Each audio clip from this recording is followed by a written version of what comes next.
So this video is going to be a bit of a rabbit hole. Um,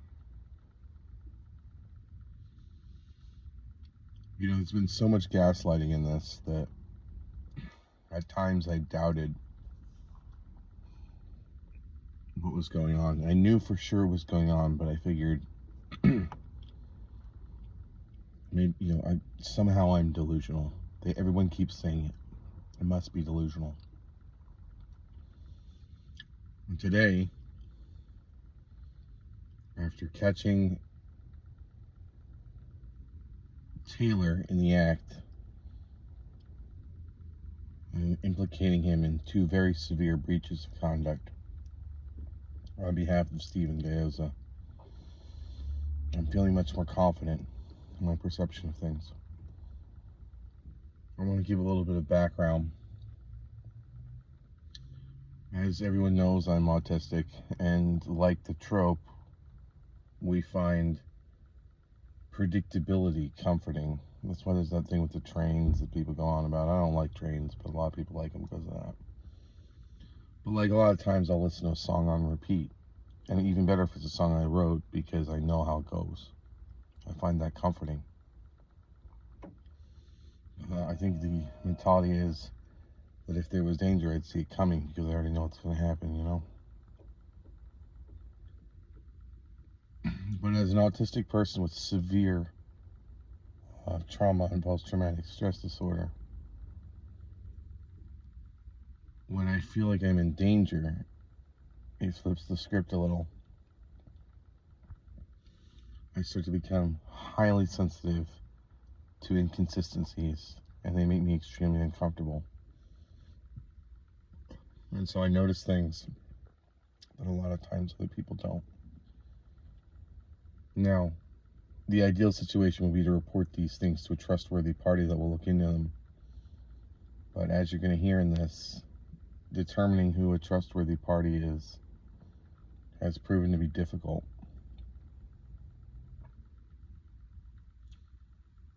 So let's start with the first inconsistency that I'm going to talk about.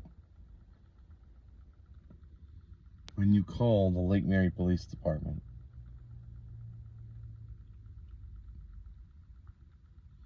you get an IVR.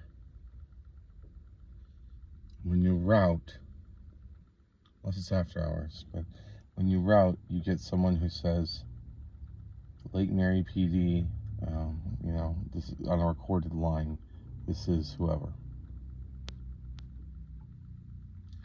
And then usually if you ask for an individual, they ask, is this in regards to a report? And they sort of give you the third degree before they'll put you through to a particular employee of the police department. Today, I called Lake Mary PD and asked to speak to Lieutenant Watts. I said, sure, I'll put you through. And he answered the phone. This guy's never answered the phone before. No pushback. It's as if they were expecting my call. And I've called them a lot. Never gotten this. It was so much so that I ended up calling back his extension to hear if it was the same voice on the voicemail, make sure I was talking to the real Lieutenant Watts. Because there's been some fuckery, right? And it's him. I spoke to the real Lieutenant Watts.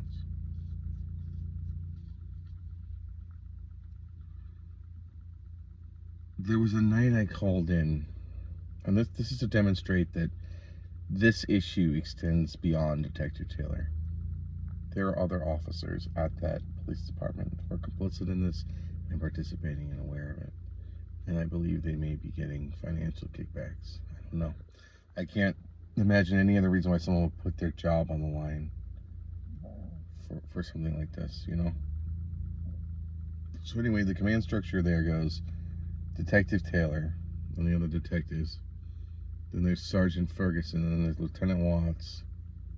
I don't believe they have captains there, but I think it goes right to the chief. So Sergeant Ferguson covers for Taylor in the same way. If we're talking about a concern where I'm implicated, on board. If we're talking about a concern where Steven's implicated, it's not my jurisdiction, you need to report it to your local authority, all this sort of passing the buck. When I told him that I suspected there was a wiretap violation, he neither confirmed nor denied. Do you know how hard it is to get a warrant for that? So, a lot of deflection. This Sergeant Ferguson. I can't guarantee he's aware, but the strongest argument for this is that when they were fucking around and giving me these other charges, I was talking to a deputy. He was like a rookie. He was not in the investigations department. He was in the patrol division. And so we're talking, and I'm explaining some of the weird stuff that's going on. And he's like, yeah. And I said, what would you do in this situation? What is your experience as a cop tell you? And he says, honestly, I'd call the state attorney. And then Sergeant Ferguson took the phone from him, and suddenly he's on line. He says, do not call the state attorney, only call the clerk of court. And I said, Sergeant Ferguson, with all due respect, I'm going to listen to the officer who didn't grab the phone out of the other officer's hand. This is weird. There was a time later when it was super obvious and the window for plausible deniability closed, and Sergeant Ferguson tried to kind of butter me up and be nice, but I don't trust the guy. There's also a Deputy Moss. Now this guy figured out that an email I was using was my iCloud ID, and he helped facilitate, or he at least delivered it to Taylor to facilitate this search that went on of my iCloud. I know that for a fact, and it will be obvious from the recording of that call.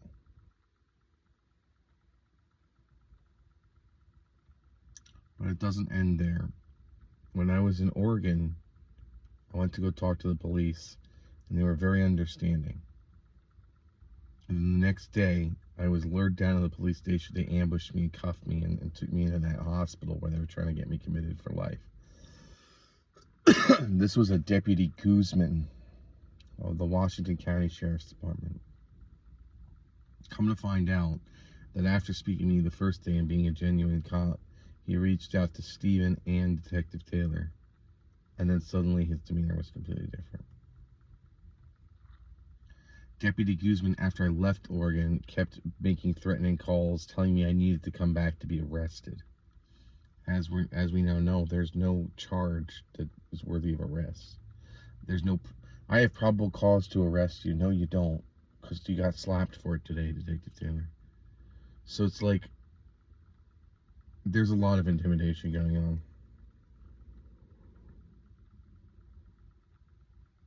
But it doesn't end there. This is where I'm going to tell you how insanely powerful this guy seems. So I go meet with the FBI on 4 separate occasions. I don't want to go into the procedures of how to do that because it might be important to keep that information private. But I will say they send 2 guys out every time. It's always 2 special agents. Except the 4th time. So the first 3 times I'm talking to them, they seem to be on board. They're taking the info. They're looking into it. They discussed with me how they plan on like those details about they have a playbook for how they go after these guys, taking me very seriously. And I was like, you don't think I'm delusional? They're like, no, this sounds very real. And they said, and don't worry about the mental illness thing. Like, stuff happens to people who are mentally ill too. But the 4th time, only 1 agent came out. Special Agent Shane. And Special Agent Shane told me that it was a beautiful mind situation. And I was like, what changed? What happened? He's like, yeah, you're smarter than half the people in this building, and I just wish you the best of luck. So that inconsistency, why is there only one agent coming out this time to tell me to basically fuck off? So I come across some more really important information that demonstrates it's certainly not delusion. And I reach out and I schedule an appointment and I say, hey, look, I don't want to waste you guys' time. Last time you didn't really want to talk to me. But, so cancel the appointment. I won't be offended. Like, just, you guys don't reach out to me. I reach out to you, so I don't know what's going on. They said, no. You show up here. Do not cancel the appointment unless we cancel the appointment. I was like, I got you. So I show up as planned, and 2 agents come out. And I think everything's good. They have a piece of paper with them. They say, we spoke to Special Agent Shane and we're going to trespass you. You can't come back. And I'm like, you invited me here. So that, it's the agent's discretion. So this Agent Shane trespassed me, so I couldn't speak to any other FBI officers in Portland.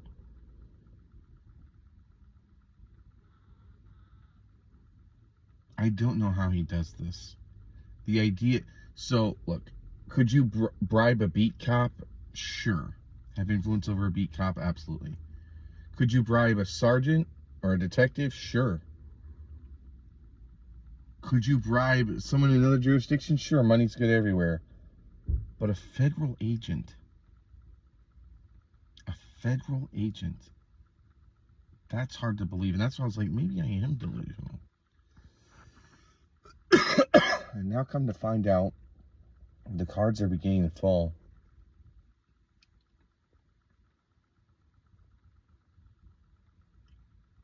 Special Agent Shane didn't have to take me seriously, but he went to great lengths to ensure that I couldn't speak to any other FBI agents after that. For a whole year. And he made sure I came down there so he could trespass me. And I come out, it's like, it seems unreasonable that you schedule an appointment to trespass someone for not coming back. It's like, very creating the problem you're trying to solve, but I thought maybe I didn't understand something about how the FBI worked. I believe Agent Shane is probably going to do everything in his power to take over the investigation and shut it down if he hasn't already.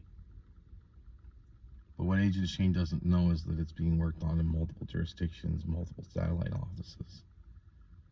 So at some point he'll get enough pushback that it'll be hard to justify aggressively trying to shut down the investigation.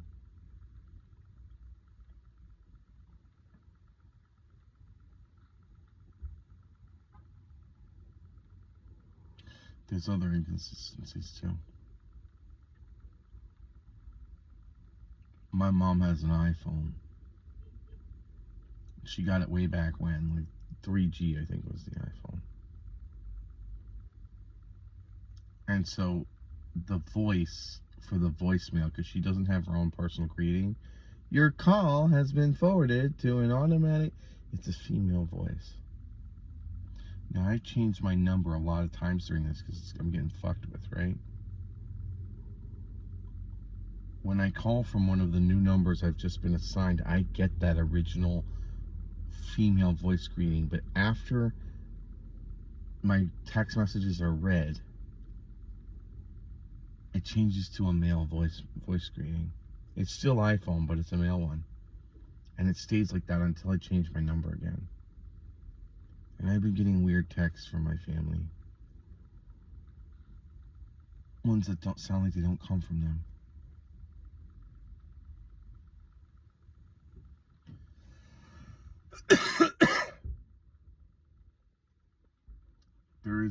I wouldn't think it was like an electronic surveillance thing. But then there's another inconsistency. They tell me to leave them, and my mom's like, don't text me again or whatever. And I would usually respond, Mom, I love you, please, like, listen to me, something's going on. The only circumstance where they block me is if I start to discuss things like, did you know you can dial *73 to cancel call forwarding? Or, let me give you this guide on how to verify there's no malware on your phone. Things like anything having to do with security and communications. Let me teach you about Signal. It's an app where we can talk. Things like that. I get blocked.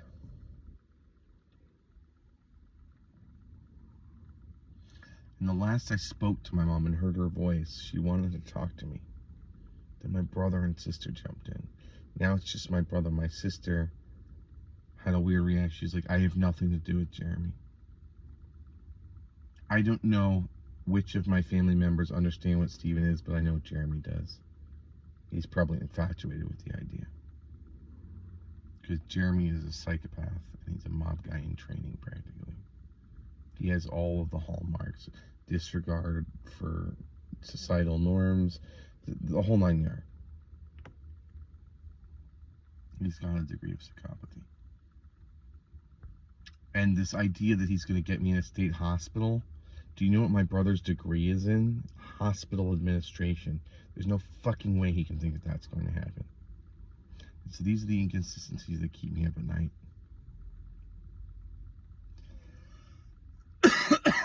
My worry is that I don't know who's compromised. And even at the top, where I talked to this guy today, something could be said for a strategy where they promise me they're going to look into it and I feel like it's being investigated and it's not. The Office of the Inspector General has been silent anytime I email them. I don't even know if my emails are getting to them. I leave messages, they never call me back. I've never gotten a response from the Inspector General. The state attorney's office does get my emails, but they might not be allowed to read them because of a conflict of interest.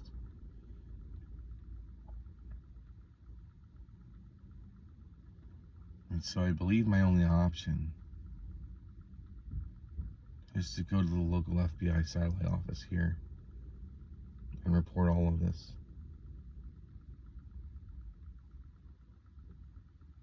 And dump it all before they find another Agent Shane at this office. Because I haven't been trespassed from this office. There's no way to verify what they're doing. The FBI investigation could have stalled out. They could have found another. I'll never get feedback and understand when it's been looked into. And so I could sit here waiting for a moment when I'll be safe again. That will never come. And so I think I'm going to make a report to the FBI again with the new information and the new recordings. Because I have no other choice. I have no indicator that this is over, and I can't accept that it is until I know for sure.